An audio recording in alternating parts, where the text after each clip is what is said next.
Hello, I'm Jim Dickinson. I'm a third-degree initiate and high priest in the Assembly of the Sacred Wheel here in Georgetown. Group spans from New York to Salisbury, and we're here to talk about the Winter Solstice, or Yule, which is a celebration of the turning of the year from the dark part of the year to the light part of the year, and what that means to a person spiritually, emotionally, communally, socially, and just take forth the light, reclaiming the light.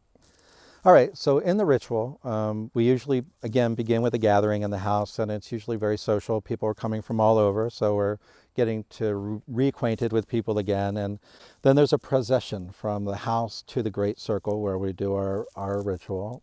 That's usually candlelit. There's a bonfire burning in the middle of the circle in the woods, so that as we're processing through it, again, the focus is on, bringing the light back and then seeing the bonfire moving towards the light. That whole thing is built into that moment for people.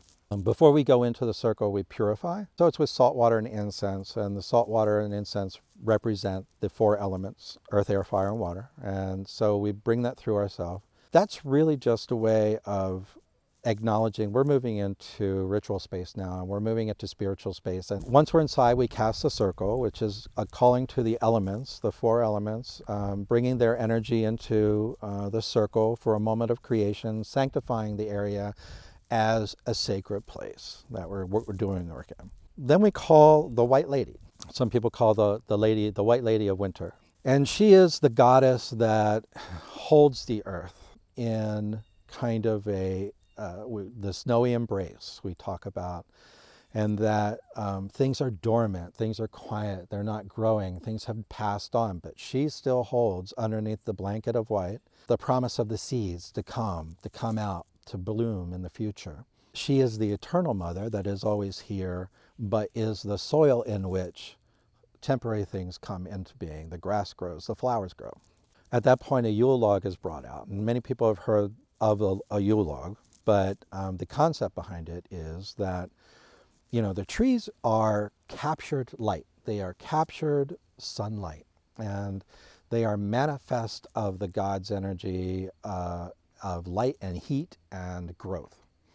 And the goddess brings that forth with the log that was in last year's fire. And so the log is saved from the previous fire and so brought out. And so when it's blessed by the goddess and placed into the fire again, it's acknowledging the cycle that goes on always, and there's always a cycle. Symbolically, we have a log that's charred black, but you put it in the fire, it releases light. And so again, it's a light coming from a darkness, and acknowledging that release that is always present in nature. But in order to make room for the new, you have to let go of the old. And so the goddess will invoke what we call the Raven of the Void. And the Raven of the Void is kind of a representation of kind of a darker force that absorbs things. Again, not evil, not bad, anything like that. It's just the opposite of the light, and it absorbs. Where the light projects, the darkness absorbs.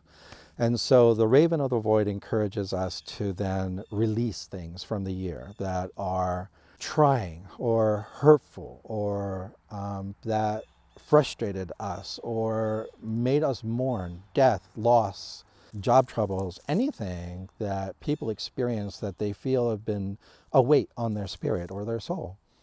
And so they're encouraged to release that. And very often it does get quite intense for people. They will cry, they will scream, and they're sending it towards the bonfire, the fire, to burn it up.